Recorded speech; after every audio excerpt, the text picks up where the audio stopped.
കനത്ത ചൂടിനെ തുടർന്നുള്ള മുഖ്യമന്ത്രിയുടെ സെൽഫ് ലോക്ക്ഡൌൺ നിർദ്ദേശത്തിന് പുല്ലുവില.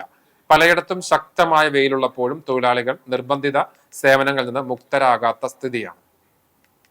ഇത്തരത്തിൽ പെരുമ്പിലാവിൽ ജംഗ്ഷൻ വികസനത്തിന്റെ ഭാഗമായി നട്ടുച്ച നേരത്ത് തൊഴിലാളികൾ വഴിവിളക്കുകൾ സ്ഥാപിക്കൽ ജോലി തുടരുന്നതാണ് ഈ ദൃശ്യം.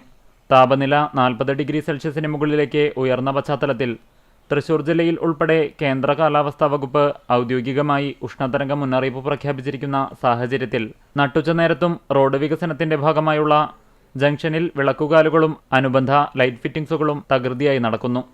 അന്തരീക്ഷത്തിൽ ചൂട് വളരെ കൂടുതലായ സാഹചര്യത്തിൽ അതീവ ജാഗ്രത പുലർത്താൻ സർക്കാർ ഉൾപ്പെടെയുള്ള ഏജൻസികളുടെ നിർദ്ദേശങ്ങൾ ഉണ്ടെങ്കിലും ഇതൊന്നും വകവയ്ക്കാതെയാണ് കരാറുകാർ തൊഴിലാളികളെ കൊണ്ട് പണിയെടുപ്പിക്കുന്നത്.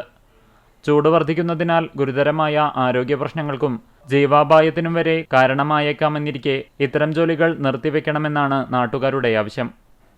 പകൽ 11 മുതൽ 3 വരെ പുറത്തിറങ്ങരുതെന്ന നിർദ്ദേശത്തെ മറികടന്നാണ് ഇത്തരം പ്രവർത്തികൾ നടക്കുന്നത്.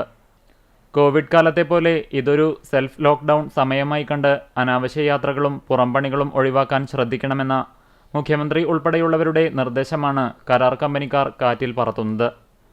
സൺഗ്ലാസ് പോലും ഇവർ ഉപയോഗിക്കാതെയാണ് ക്രെയിൻ ക്യാബിനിൽ 100 അടിയോളം ഉയരത്തിൽ ലൈറ്റ് ഫിറ്റിംഗ് ജോലികൾ നടത്തുന്നത്.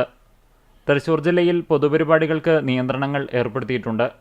പകൽ 11 മുതൽ 3 വരെ തുറസായ സ്ഥലങ്ങളിലെ പൊതുയോഗങ്ങൾ, കലാകായിക പരിപാടികൾ എന്നിവ പാടില്ല.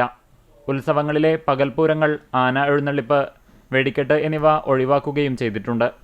പകൽ സമയത്തെ പുറംപണികൾ ഒഴിവാക്കുന്നതിനായി തൊഴിൽ വകുപ്പ് ജോലി സമയം പുനഃക്രമീകരിച്ചിട്ടുണ്ട്.